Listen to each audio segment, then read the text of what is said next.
चाहे ब्रह्मा कहो चाहे विष्णु कहो महादेवा, ओम नमो भगवते वासुदेवा, ओम नमो भगवते वासुदेवा। ओम गंग गणपते नमः। हरे कृष्णा। ओम नमः शिवाय। पौष मास की कथा सुनने वाले सभी भक्तों का आज की कथा में दिल से स्वागत है। आपका दिन शुभ और मंगलमय हो। हे प्रिय भक्तों, एक बार शिव जी और माता पार्वती पृथ्वी का भ्रमण कर रहे थे। तभी उन्होंने देखा कि हजारों लोग गंगा स्नान कर रहे हैं। माता पार्वती सभी को ध्यान से देख रही थी। भक्त हर हर गंगे का जाप करते हुए गंगा में डुबकी लगा रहे थे। माता पार्वती ने भगवान शिव से पूछा कि सभी श्रद्धालु गंगा स्नान कर रहे हैं, लेकिन इस स्नान के बाद भी इनके पाप नष्ट क्यों नहीं होते प्रभु? इनके जीवन के दुख दूर क्यों नहीं होते हैं? क्या गंगा में अब वह सामर्थ्य नहीं है जिससे भक्तों के पाप नष्ट हो सके? हे प्रिय भक्तों, तब भगवान शिव ने कहा, हे देवी पार्वती, गंगा में अभी भी वही सामर्थ्य है, लेकिन इन लोगों ने गंगा में स्नान ही नहीं किया है, तो लाभ कैसे मिल सकता है? फिर देवी ने कहा कि हमारे सामने सभी ने स्नान तो किया है, अभी तो इनके शरीर भी भीगे हुए हैं। फिर भगवान शिव देवी पार्वती से बोले कि इन सभी लोगों ने गंगा में नहीं, सिर्फ जल में डुबकी लगाई है। देवी देखिए, इसका रहस्य मैं आपको कल समझा दूंगा। अगले दिन बहुत तेज बारिश हो रही थी। गंगा नदी की ओर जाने वाले रास्ते में एक बड़ा गड्ढा बन गया, जिसमें गंदा पानी भरा हुआ था। वहां भगवान शिव एक वृद्ध के रूप में और माता पार्वती सामान्य स्त्री के रूप में प्रकट हुई। भगवान शिव ने माता पार्वती को समझाया कि मैं इस गड्ढे में गिर जाऊंगा। कुछ देर में यहाँ से गंगा स्नान करके हजारों लोग निकलेंगे। तुम उनसे मुझे निकालने के लिए मदद मांगना और उनसे कहना कि मुझे वही व्यक्ति हाथ लगाएगा जो निष्पाप हो। अगर किसी पापी ने मुझे हाथ लगा दिया तो वह भस्म हो जाएगा। हे प्रिय भक्तों, इस तरह माता पार्वती को समझाकर भगवान शिव वृद्ध व्यक्ति के रूप में उस गड्ढे में गिर गए और बचाओ बचाओ चिल्लाने लगे। गड्ढे के पास ही बैठी स्त्री भी लोगों से मदद मांगने लगी कि उनके पति गिर गए हैं, उन्हें गड्ढे से निकालने में उनकी मदद करें। काफी लोग वहां इकट्ठा भी हो गए। जब लोग वृद्ध को गड्ढे से निकालने के लिए बढ़ रहे थे, तो स्त्री ने कहा कि इन्हें वही व्यक्ति हाथ लगाए जो निष्पाप हो, जिसने कोई पाप न किया हो, वरना वह भस्म हो जाएगा। बस ये सुनते ही सभी लोग पीछे हट गए। सभी ने सोचा कि ऐसा ना हो कि इसकी मदद करने के चक्कर में हम किसी मुसीबत में फंस जाएं। ऐसा सोचकर लोग वहां से निकल गए। गंगा स्नान करके लोग आ रहे थे, लेकिन कोई भी वृद्ध की मदद करने के लिए आगे नहीं बढ़ रहा था। ऐसे ही शाम हो गई। तभी भगवान शिव ने देवी पार्वती से कहा कि देखा, यहाँ ऐसा कोई नहीं आया जिसने आस्था और विश्वास के साथ गंगा स्नान किया हो।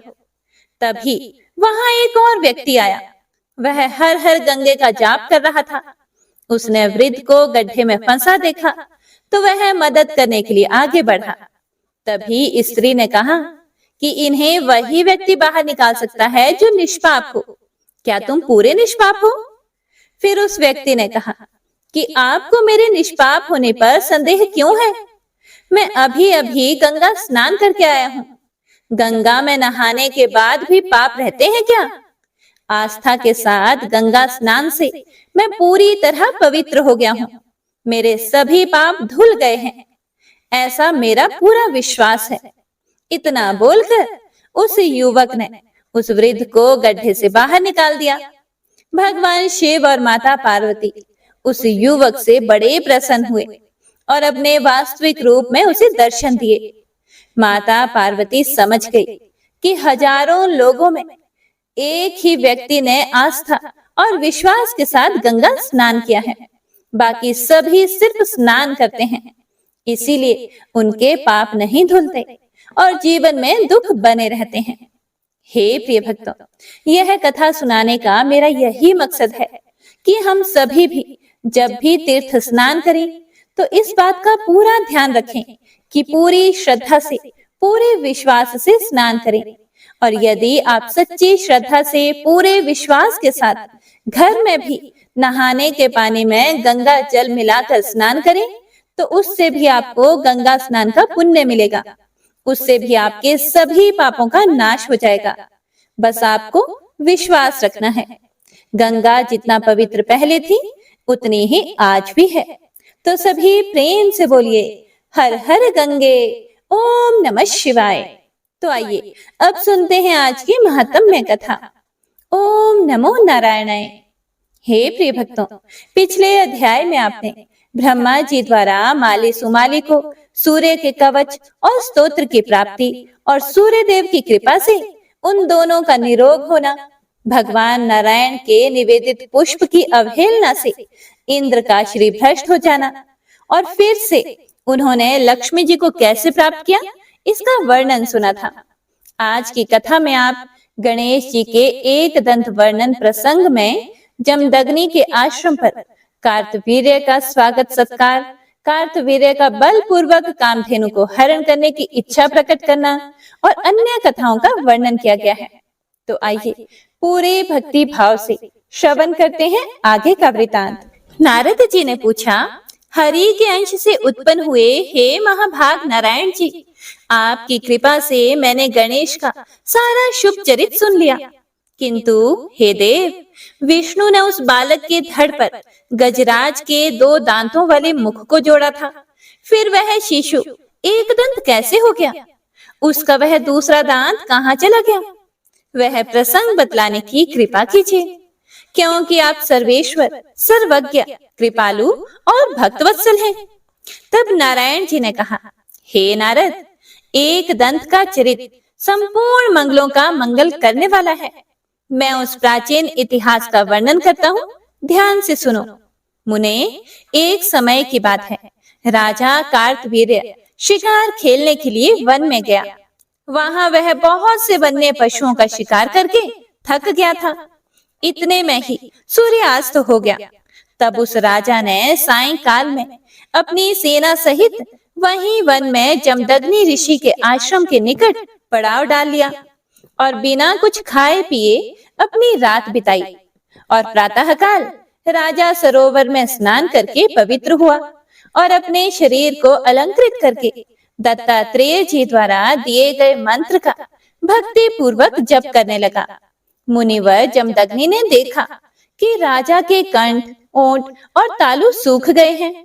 तब उन्होंने प्रेम के साथ आदर पूर्वक कोमल वाणी से राजा का कुशल समाचार पूछा और फिर राजा ने बड़ी ही उतावली के साथ सूर्य के समान तेजस्वी मुनि को प्रणाम किया और मुनि ने चरणों में पड़े हुए राजा को स्नेह पूर्वक शुभ आशीर्वाद दिया। राजा ने फिर अपने उपवास आदि का सारा वृतांत मुनि से कह सुनाया। तब मुनि ने तुरंत ही डरते डरते राजा को निमंत्रण दे दिया।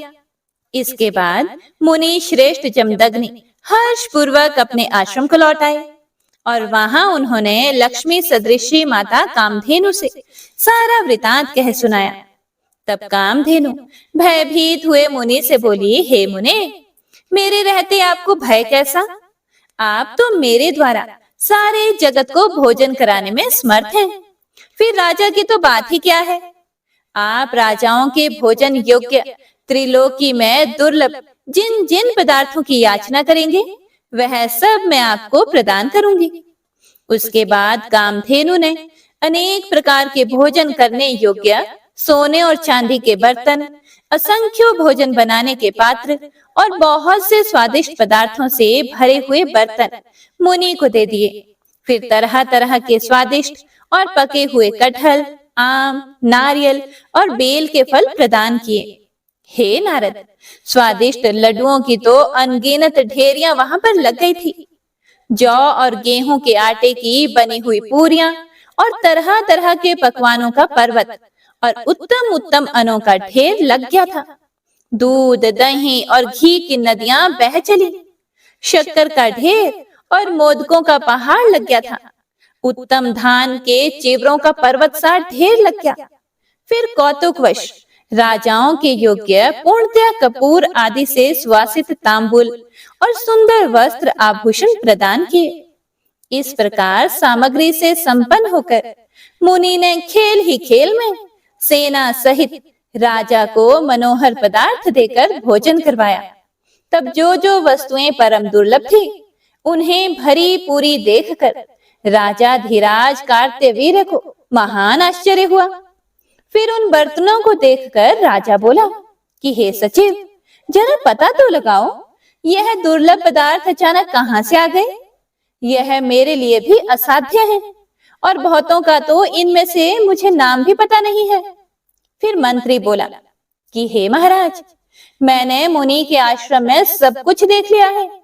सुनिए, वहां तो अग्निकुंड, संविधा, कुश, पुष्प, फल, कृष्ण मृग चर्म, शिष्य समुदाय और सूर्य के तेज के आधार पर पकने वाले अन्न आदि ही है। वह संपूर्ण संपत्तियों से रहित है। वहां मैंने यह भी देखा कि सभी लोग जटाधारी हैं और वृक्षों की छाल ही एकमात्र उनके पास वस्त्र है। लेकिन आश्रम के भाग में मैंने एक मनोहर कपिला गौ को देखा है। उसके अंग बड़े सुंदर हैं, चांदनी की सी उसकी कांति है और लाल कमल के समान उसके नेत्र हैं। पूर्णिमा के चंद्रमा की सी कांतिमती सी वह गौ वहां तेज से उद्दीप्त हो रही थी। वही साक्षात लक्ष्मी जी की तरह संपूर्ण संपत्तियों और गुणों की आधार है। हे नारद, यह सब सुनकर उसके बाद मंत्री के कहने पर वह दुर्बुद्धि राजा मुनि से उस गौ की याचना करने के लिए तत्पर हो गया, क्योंकि वह उस समय सर्वथा काल पाश से बंधा हुआ था। भला पुण्य अथवा उत्तम बुद्धि क्या कर सकती है, क्योंकि होनहार ही सब तरह से बलि होता है। इसी कारण पुण्यवान एवं बुद्धिमान होकर भी राजेंद्र कार्तवीर्य दैववश ब्राह्मण से याचना करना चाहता है। पुण्य से भारतवर्ष में पुण्य रूप कर्म और पाप से भयदायक पाप रूप कर्म प्रकट होता है। पुण्य कर्म से स्वर्ग का भोग करके मनुष्य पुण्य स्थल में जन्म लेते हैं और पाप कर्म से नरक का भोग करने के बाद प्राणियों की निंदित योनि में उत्पत्ति होती है। हे नारद, कर्म के वर्तमान रहते प्राणियों का उद्धार नहीं होता। इसीलिए संत लोग निरंतर कर्म का क्षय ही करते रहते हैं। वही विद्या, वही तप, वही ज्ञान, वही गुरु, वही भाई बंधु, वही माता, वही पिता और वही पुत्र सार्थक है जो कर्म क्षय में सहायता करता है। प्राणियों के कर्मों का शुभ अशुभ भोग दारुण रोग के समान है, जिसे भक्त रूपी वैद्य श्री कृष्ण भक्ति रूपी रसायन के द्वारा नष्ट करते हैं। जगत का धारण पोषण करने वाली बुद्धि दायिनी माया प्रत्येक जन्म में सेवा किए जाने पर संतुष्ट होकर भक्त को वही भक्ति प्रदान करती है। उसके बाद माया से विमुग्ध हुए राजा कार्तवीर्य ने यत्न पूर्वक मुनि को अपने पास बुलाया और हर्ष के साथ अंजलि बांधकर भक्ति पूर्वक उनसे विनय पूर्ण वचन कहा। राजा बोला, भक्तों पर अनुग्रह करने के लिए तत्पर रहने वाले हे भक्तेश, आप तो कल्पतरु के समान हैं। इसीलिए मुझ भक्त को कामना पूर्ण करने वाली इस कामधेनु को भिक्षा रूप में प्रदान कीजिए। हे तपोधन, आप जैसे दाताओं के लिए भारत में कोई वस्तु अदेय नहीं है। मैंने तो यह भी सुना है कि पूर्व काल में दधीचि ऋषि ने देवताओं को अपनी हड्डी दे डाली थी। राजा की बात सुनकर मुनि ने कहा, हे राजन, आश्चर्य है, तुम तो उल्टी बात कर रहे हो। अरे मूर्ख एवं छली नरेश, मैं ब्राह्मण होकर क्षत्रिय को दान कैसे दूंगा? इस कामधेनु को परमात्मा श्री कृष्ण ने गोलोक में यज्ञ के अवसर पर ब्रह्मा जी को दिया था। इसीलिए प्राणों से बढ़कर प्यारी यह गौ देने योग्य नहीं है। हे भूमिपाल, फिर ब्रह्मा ने इसे अपने प्रिय पुत्र भृगु को दिया और भृगु ने इसे मुझे दिया। इस प्रकार यह कपिला मेरी पैतृक संपत्ति है। यह कामधेनु गोलोक में उत्पन्न हुई है। इसीलिए त्रिलोकी में दुर्लभ है। तब भला मैं लीला पूर्वक ऐसी कपिला की सृष्टि करने में कैसे समर्थ हो सकता हूँ? ना तो मैं हलवाहा हूँ और ना ही तुम्हारी सहायता से बुद्धिमान हुआ हूँ। मैं अतिथि को छोड़कर शेष सबको क्षण मात्र में भस्मसात करने की शक्ति रखता हूँ। इसीलिए तुम अपने घर जाओ और अपनी पत्नी पुत्रों को देखो। मुनि के इस वचन को सुनकर राजा को बड़ा क्रोध हुआ। तब वह मुनि को नमस्कार करके सेना के मध्य में चला गया। उस समय भाग्य ने उसे बाधित कर दिया था, इसीलिए क्रोध के कारण उसके होंठ फड़क रहे थे। उसने सेना के पास जाकर बलपूर्वक गऊ को लाने के लिए नौकरों को भेज दिया। इधर शोक के कारण जिनका विवेक नष्ट हो गया था, वे मुनि व जमदग्नि कपिला गऊ के पास जाकर रोने लगे और उन्होंने सारा वृतांत कपिला गऊ को कह सुनाया। तब भक्तों पर अनुग्रह करने के लिए तत्पर रहने वाली वह कपिला गऊ, जो साक्षात लक्ष्मी स्वरूपा थी, ब्राह्मण को रोते हुए देखकर बोली, हे मुने, जो निरंतर अपनी वस्तुओं का शासक, पालक और दाता है, चाहे वह इंद्र हो अथवा हलवाहा, वही अपनी वस्तु का दान कर सकता है। हे तपोधन, यदि आप स्वेच्छानुसार मुझे राजा को देंगे, तभी मैं स्वेच्छा से अथवा आपकी आज्ञा से उसके साथ जाऊंगी। यदि आप नहीं देंगे तो मैं आपके घर से नहीं जाऊंगी। आप मेरे द्वारा दी गई सेना के सहारे राजा को यहाँ से भगा दीजिए। हे सर्वज्ञ, माया से विमुक्त चित होकर आप क्यों रो रहे हैं? अरे, ये संयोग वियोग तो कालकृत है, आत्मकृत नहीं है। आप मेरे कौन हैं और मैं आपकी कौन हूँ? यह संबंध तो काल द्वारा नियोजित है। जब तक यह संबंध है, तभी तक आप मेरे हैं। मन जब तक जिस वस्तु को केवल अपना मानता है और उस पर अपना अधिकार समझता है, तभी तक उसके वियोग से वह दुखी होता है। हे प्रिय भक्तों, इतना कहकर कामधेनु गऊ ने सूर्य के सदृश कांतिमान अनेक प्रकार के शस्त्र अस्त्र और सेनाएं उत्पन्न की। उस कपिला के मुख आदि अंगों से करोड़ों करोड़ों खड़गधारी, शूलधारी, धनुर्धारी, दंड, शक्ति और गदाधारी शूरवीर निकल आए। करोड़ों वीर, राजकुमार और मलिच्छ निकले। इस प्रकार कपिला गऊ ने मुनि को सेनाएं देकर उन्हें निर्भय कर दिया और कहा कि हे मुने, ये सेनाएं युद्ध करेंगी, आप वहां मत जाइए। उस सामग्री से संपन्न होने के कारण मुनि को महान खुशी प्राप्त हुई। इधर राजा द्वारा भेजे गए भृत्य ने लौटकर राजा को सारा वृतांत बतलाया। कपिला की सेना का वृतांत और अपने पक्ष की पराजय सुनकर राजन कार्तवीर्य भयभीत हो गया। उसके मन में कातरता छा गई। तब उसने दूत भेजकर अपने देश से और सेनाएं मंगवाई। भगवान श्री नारायण कहते हैं, हे नारद, उसके बाद कार्तवीर्य ने दुखी हृदय से श्री हरि का स्मरण किया और कुपित होकर मुनि के पास दूत भेजकर कहलवाया कि हे मुनि श्रेष्ठ, युद्ध कीजिए या फिर मुझे अतिथि एवं भृत्य को मेरी वांछित गौ दीजिए। भली भांति विचार करके जो आप उचित समझे वही कीजिए। दूत की यह बात सुनकर मुनि व जमदग्नि ठहाका मारकर हंस पड़े और जो हितकारक सत्य नीति का सार तत्व था, वह सब दूत से कहने लगे। मुनि जमदग्नि बोले, हे दूत, राजा को आहार रहित देखकर मैं उसे अपने घर ले आया और यथोचित रूप से शक्ति के अनुसार अनेक प्रकार के व्यंजन भोजन करवाए। अब वह राजा मेरी प्राणों से प्यारी कपिला गौ को बलपूर्वक मांग रहा है।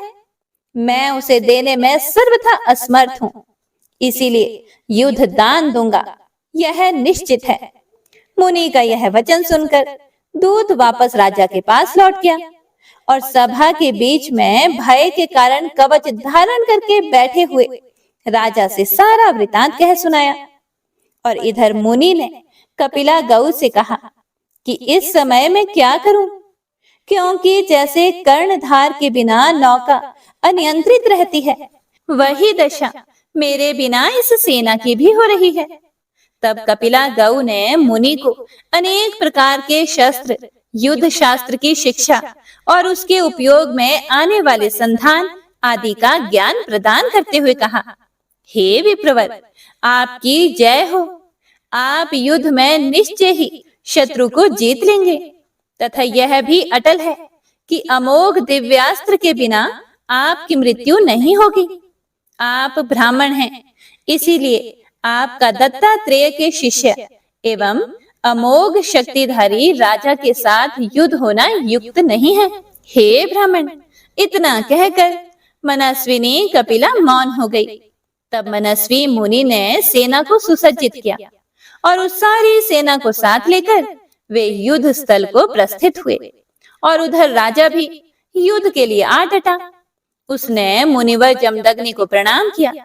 फिर दोनों सेनाओं में अत्यंत दुष्कर युद्ध होने लगा। उस युद्ध में कपिला की सेना ने बलपूर्वक राजा की सारी सेना को जीत लिया और खेल ही खेल में राजा के विचित्र रथ को चूर चूर कर दिया और फिर हंसते हंसते राजा के कवच और धनुष को भी छिन्न भिन्न कर डाला। इस प्रकार राजा कार्तवीर्य कपिला की सेना को जीतने में असमर्थ हो गया। हे नारद, उन सेनाओं ने शस्त्रों की वर्षा से राजा को हथियार रख देने के लिए विवश कर दिया। उसके बाद वाणों तथा शस्त्रों की वर्षा से राजा मूर्छित हो गया। उस समय राजा की कुछ सेना तो मर चुकी थी और कुछ भाग खड़ी हुई।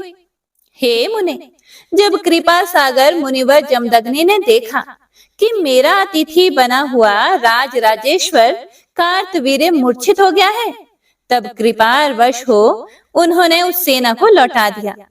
फिर तो वह कृत्रिम सेना जाकर कपिला के शरीर में विलीन हो गई।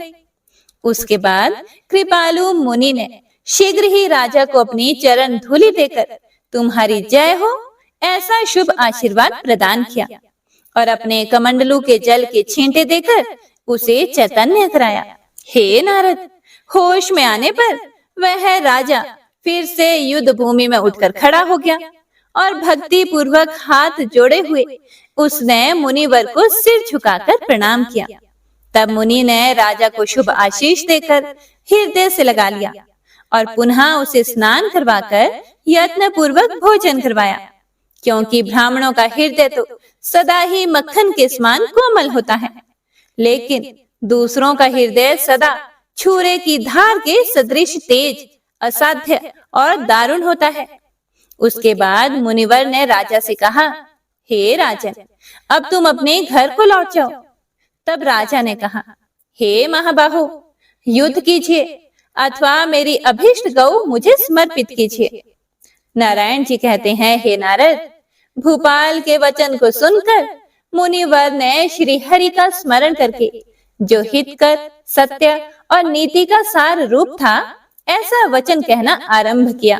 जमदग्नि मुनि बोले, हे महाभाग, तुम अपने घर को जाओ और सनातन धर्म की रक्षा करो, क्योंकि धर्म के सुरक्षित रहने पर सारी संपत्तियां सदा स्थिर रूप से निवास करती हैं। यह पूर्णतः निश्चित है। हे राजन, तुम्हें भोजन से वंचित देखकर मैं तुम्हें अपने घर लाया और विधि पूर्वक यथाशक्ति तुम्हारा आदर सत्कार किया। इस समय तुम्हें मूर्छित देखकर मैंने चरण धूलि और शुभ आशीर्वाद दिया, जिससे तुम्हारी मूर्छा दूर हुई। इसीलिए तुम्हारा ऐसा कहना उचित नहीं है। उस वचन को सुनकर राजा ने मुनिवर को प्रणाम किया और एक दूसरे रथ पर सवार होकर युद्ध दीजिए ऐसे ललकार दिया। तब मुनि भी कवच धारण करके उससे युद्ध करने के लिए तत्पर हो गए। क्रोध के कारण राजा की बुद्धि मारी गई थी, इसीलिए वह मुनि के साथ जूझने लगा।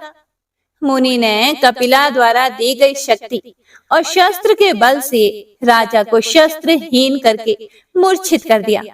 तब कमल लोचन राजा कार्तवीर्य पुनः होश में आकर क्रोध पूर्वक मुनि के साथ लोहा लेने लगा।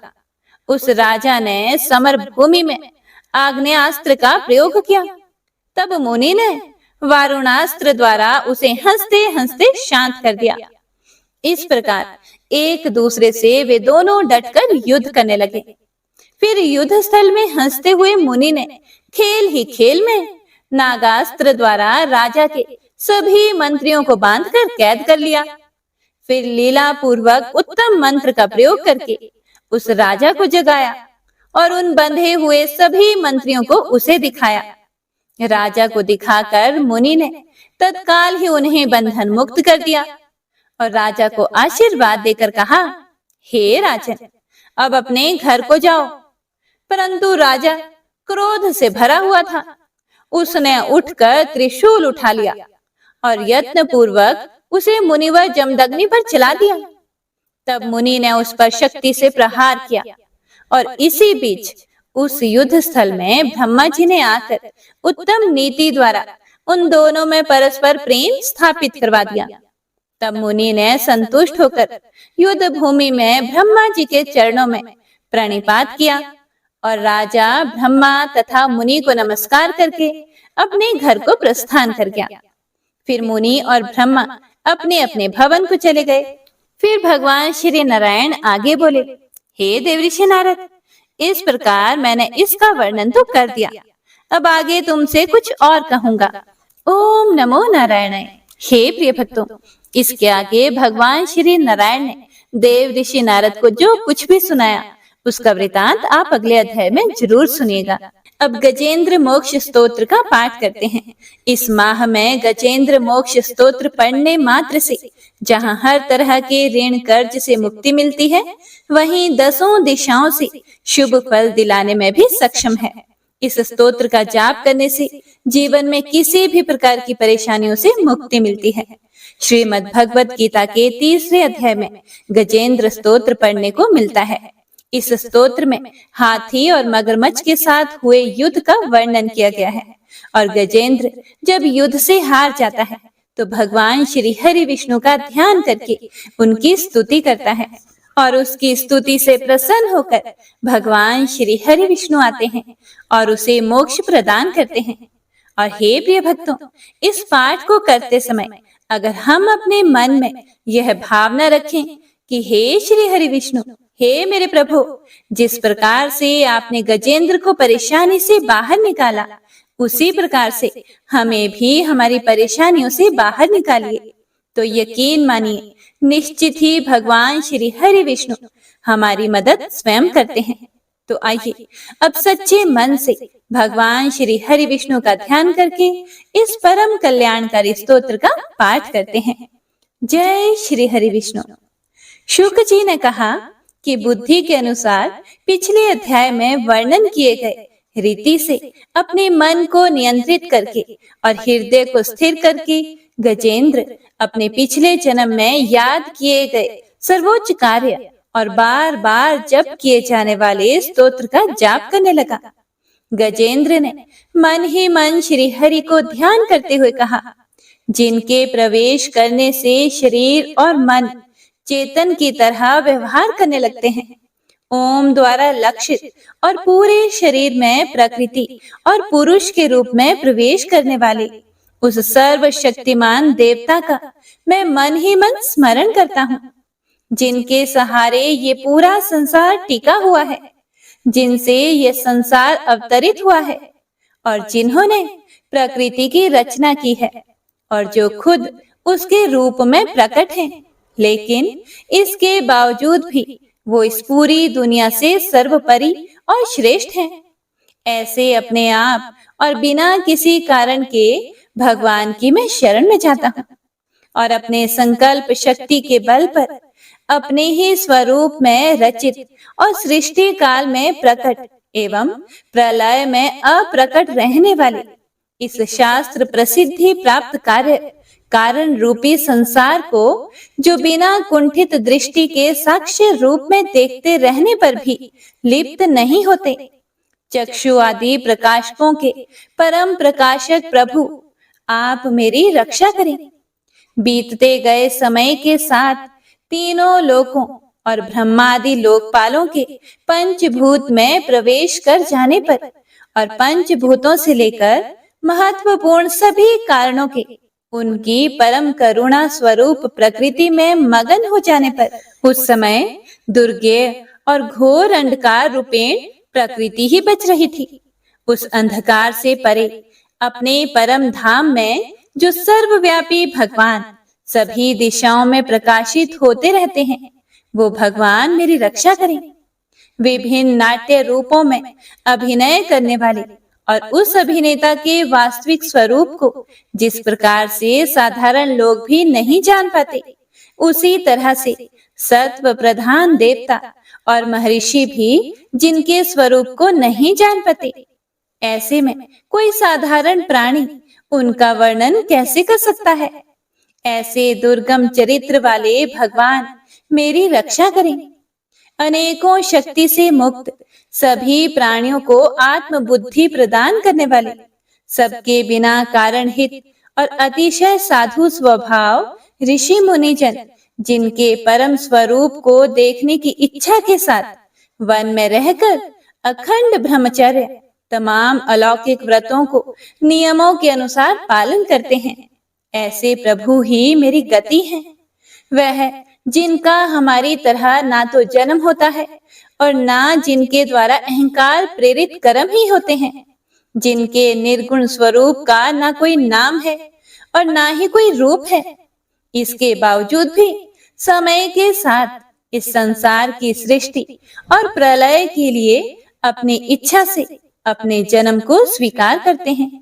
उन अनंत शक्ति संपन्न परम ब्रह्म परमेश्वर को मेरा नमस्कार है। उन प्राकृत आकार रहित और अनेक रूप वाले अद्भुत भगवान को मेरा बारंबार नमस्कार है। स्वयं प्रकाशित सभी साक्ष्य परमेश्वर को मेरा शत शत नमन है। वैसे देव जो मन, वाणी और चित्त वृत्तियों से परे हैं, उन्हें मेरा बारंबार नमस्कार है। विवेक से परिपूर्ण पुरुष के द्वारा सभी सत्व गुणों से परिपूर्ण, निवृत्ति धर्म के आचरण से मिलने योग्य और मोक्ष सुख की अनुभूति रूपी भगवान को मेरा नमस्कार है। सत्व गुणों को स्वीकार करके शांत, रजोगुण को स्वीकार करके घोर और तमोगुण को अपनाकर मूढ़ से प्रतीत होने वाले, भेद रहित अतएव सदा संभाव से स्थित ज्ञान धन प्रभु को मेरा नमस्कार है। शरीर, इंद्रिय आदि के समुदाय रूप सभी पिंडों के ज्ञाता, सबके स्वामी और साक्षी स्वरूप प्रभु को मेरा बारंबार नमस्कार है। सबके अंतर्यामी, प्रकृति के भी परम कारण लेकिन स्वयं कारण रहित भगवान को मेरा शत शत नमस्कार है। सभी इंद्रियों और सभी विषयों के जानकार, सभी प्रतीतियों के कारण रूप संपूर्ण जड़ प्रपंच और सबकी मूलभूता अविद्या के द्वारा सूचित होने वाले और सभी विषयों में अविद्या रूप से भासने वाले भगवान को मेरा नमस्कार है। सबके कारण लेकिन स्वयं कारण रहित तथा कारण होने पर भी परिणाम रहित होने की वजह से अन्य कारणों से भी विलक्षण कारण आपको मेरा बारंबार नमस्कार है। सभी वेदों और शास्त्रों के परम तात्पर्य, मोक्ष रूपी और श्रेष्ठ पुरुषों की परम गति देवता को मेरा नमस्कार है। वह जो त्रिगुण रूपों में छिपी हुई ज्ञान रूपी अग्नि है, वैसे गुणों में हलचल होने पर जिनके मन में संसार को रचने की वृत्ति उत्पन्न हो उठती हो और जो आत्मा तत्व की भावना के द्वारा विधि निषेध रूप शास्त्र से भी ऊपर उठे हों, जो महाज्ञानी महात्माओं में स्वयं प्रकाशित हो रहे हैं, ऐसे भगवान को मेरा नमस्कार है। मेरे जैसे शरणागत पशु के समान जीवों की अविद्या रूप फांसी को पूर्ण रूप से काट देने वाले परम दयालु और दया करने में कभी भी आलस्य नहीं करने वाले भगवान को मेरा नमस्कार है। अपने अंश से सभी जीवों के मन में अंतर्यामी रूप से प्रकट होने वाले सर्वनियंता अनंत परमात्मा आपको मेरा नमस्कार है। जो शरीर, पुत्र, मित्र, घर और संपत्ति सहित कुटुंबियों में अशक्त लोगों के द्वारा कठिनाई से मिलते हों और मुक्त पुरुषों के द्वारा अपने हृदय में निरंतर चिंतित ज्ञान स्वरूप सर्व समर्थ परमेश्वर को मेरा नमस्कार है। वह जिन्हें धर्म, अभिलाषित भोग, धन और मोक्ष की कामना से मनन करके लोग अपनी मनचाही इच्छा पूर्ण कर लेते हैं, अपितु जिन्हें विभिन्न प्रकार के अयाचित भोग और अविनाशी पार्षद शरीर भी देते हैं, वैसे अत्यंत दयालु प्रभु मुझे इस प्रकार की विपदा से हमेशा के लिए बाहर निकालें। वह जिनके एक से अधिक भक्त हैं, जो मुख्य रूप से एकमात्र उसी भगवान की शरण में हैं, जो धर्म, अर्थ आदि किसी भी पदार्थ को नहीं चाहते, अपितु जो केवल उन्हीं के परम मंगलमय एवं अत्यंत विलक्षण चरित्र का गुणगान करते हुए उनके आनंदमय समुद्र में गोते लगाते रहते हैं। उन अविनाशी, सर्वव्यापी, सर्वमान्य ब्रह्मादि के भी नियामक, अभक्तों के लिए भी हमेशा प्रकट होने वाले, भक्ति योग द्वारा प्राप्त अत्यंत निकट होने पर भी माया के कारण अत्यंत दूर महसूस होने वाले, इंद्रियों के द्वारा अगम्य और अत्यंत दुर्विज्ञ, अंत रहित, लेकिन सभी के आदि कारक और सभी तरफ से परिपूर्ण उन प्रभु की मैं स्तुति करता हूँ। वो जो ब्रह्मा सहित सभी देवता, चारों वेद तथा समस्त चराचर जीव नाम और आकृति भेद से जिनके अत्यंत क्षुद्र अंशों से रचे गए हैं, जिस तरह से जलती हुई अग्नि की लपटें और सूरज की किरणें बार बार निकलती हैं और फिर से अपने कारण में ही लीन हो जाती है, उसी प्रकार बुद्धि, मन, इंद्रियां और नाना योनियों के शरीर, जिन सभी गुणों से प्राप्त शरीर जो स्वयं प्रकाश परमात्मा से प्रकट होता है और फिर से उन्हीं में लीन हो जाता है, वह प्रभु जो ना तो देवता है, ना असुर, ना मनुष्य है और ना ही मनुष्य से नीचे किसी अन्य योनि के प्राणी, ना ही वो स्त्री हैं और ना ही पुरुष, ना ही नपुंसक और ना ही वो कोई ऐसे जीव हैं जिनका इन तीनों ही श्रेणी में समावेश है। वो ना तो गुण है, ना कर्म, वो ना ही कार्य है और ना ही कारण। इन सभी योनियों का निषेध होने पर जो बचता है वही उनका असली रूप है और वे ही सब कुछ हैं। ऐसे प्रभु मेरा उत्थान करने के लिए प्रकट हो। अब मैं इस मगरमच्छ के चंगुल से आजाद होने के बाद जीवित नहीं रहना चाहता। इसकी वजह ये है कि मैं सभी तरफ से अज्ञानता से ढके इस हाथी के शरीर का क्या करूं? मैं आत्मा के प्रकाश से ढक देने वाले अज्ञानता से युक्त इस हाथी के शरीर से मुक्त होना चाहता हूँ, जिसका काल क्रम से अपने नाश नहीं होता, बल्कि ईश्वर की दया और ज्ञान से उदय हो पाता है।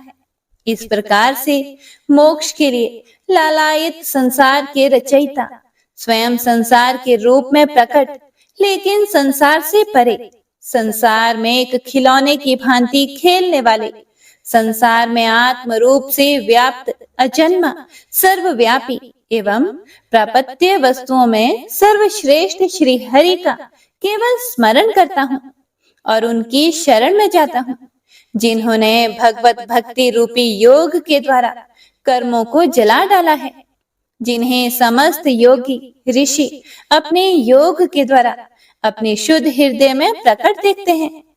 उन योगेश्वर भगवान को मेरा नमस्कार है।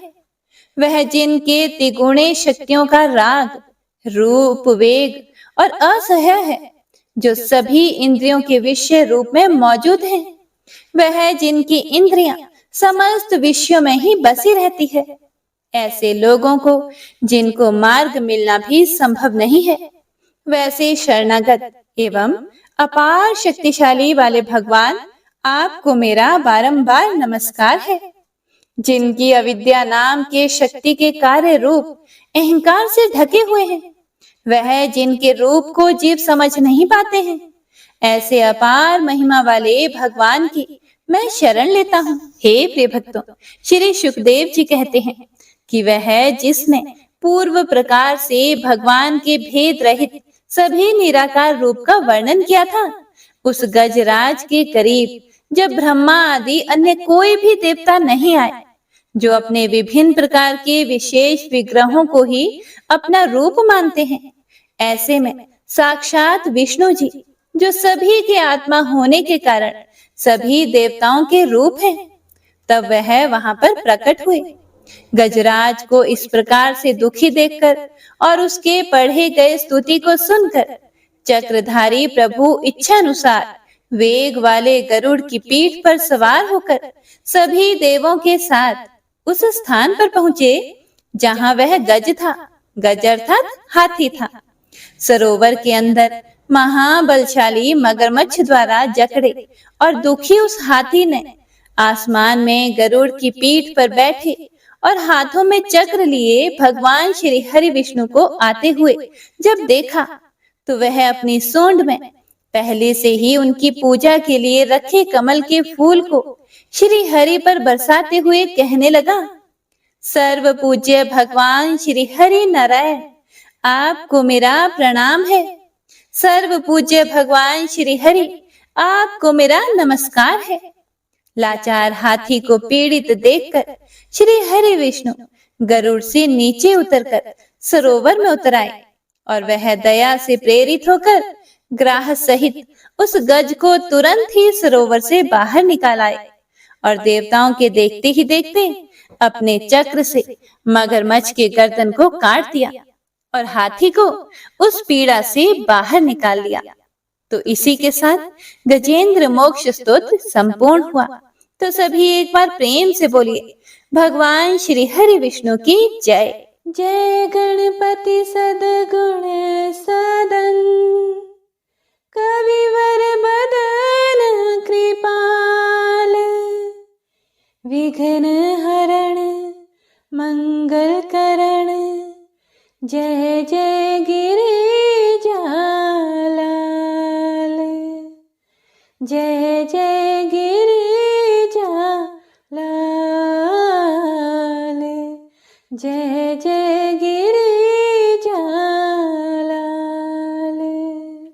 जय जय जय गणपति गणराजो, मंगल भरण करण शुभ काजो, जय गज बदन सदन सुखदाता, विश्व विनायक बुद्धि विधाता, वक्रतुंड शुच शुंड सुहावन, तिलक त्रिपुंड भाल मन भावन, राजित मणि मुक्त नूरमाला, स्वर्ण मुकुट शिर नयन विशाला, पुस्तक पाणि कुठार त्रिशूलम, मोदक भोग सुगंधित फूलम, सुंदर पीतांबर तन साजित, चरण पादुका मुनि मन राजित, धन शिव सुवन षडानन भ्राता, गौरी ललन विश्व विधाता, रिद्धि सिद्धि तव चवर सुधारे, मूषक वाहन सोहत द्वारे, कहूँ जन्म शुभ कथा तुम्हारी, अति शुचि पावन मंगलकारी,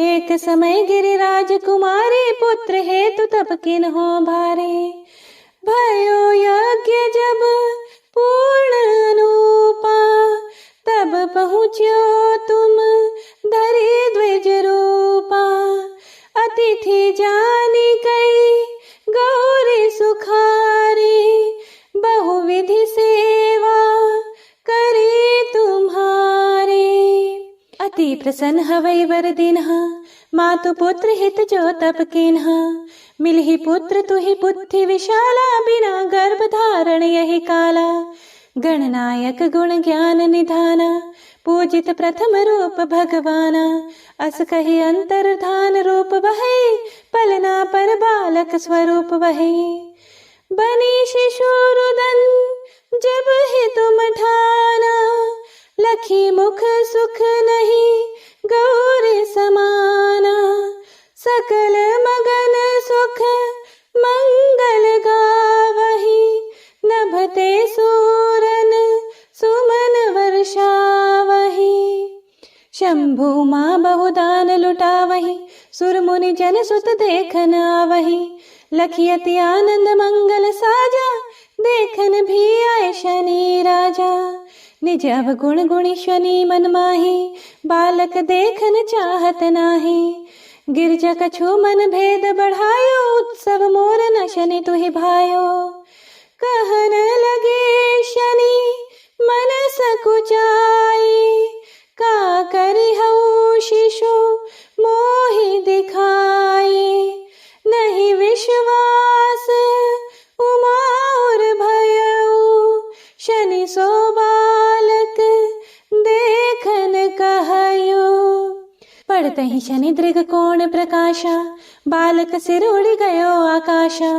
गिरजा गिरी विकल वही धरणी, सो दुख दशा गयो नहीं वर्णी। हाहाकार मचयो कैलाशा, शनि किन्ह्यो लखि सुत का नाशा। तुरत गरुड़ चढ़ी विष्णु सिधाए, काटि चक्र सो कच शिर लाए। बालक के धड़ ऊपर धार्यो, प्राण मंत्र पढ़ी शंकर डार्यो। नाम गणेश शंभु तब कीन्हे, प्रथम पूज्य बुद्धि निधि वर दीन्हे। बुद्धि परीक्षा जब शिव किन्हा, पृथ्वी कर प्रदक्षिणा लेन्हा। चले षडानन भरमि भुलाए, रचे बैठ तुम बुद्धि उपाय। चरण मातु पितु के धर लिन्हे, तिनके साथ प्रदक्षिण किन्हे। धनी गणेश कहि शिव ही हर्षे, नभते सुरन सुमन बहु बरसे।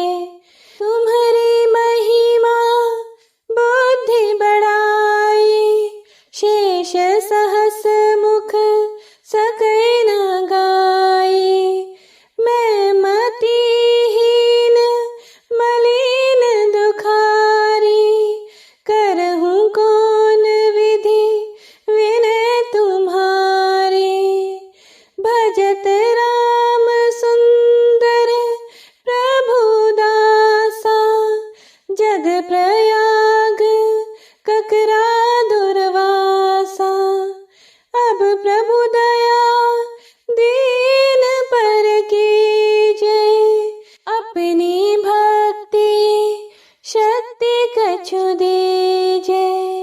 श्री गणेश यह चालीसा, पाठ करे धर ध्यान।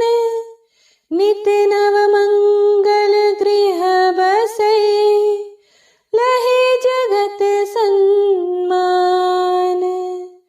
संबंध अपने सहस्त्र दश, ऋषि पंचमी दिनेश।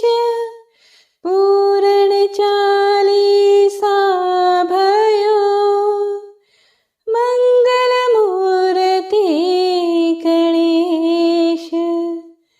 मंगल मूर्ति गणेश, मंगल मूर्ति गणेश। प्रेम से बोलिए गणपति महाराज की जय।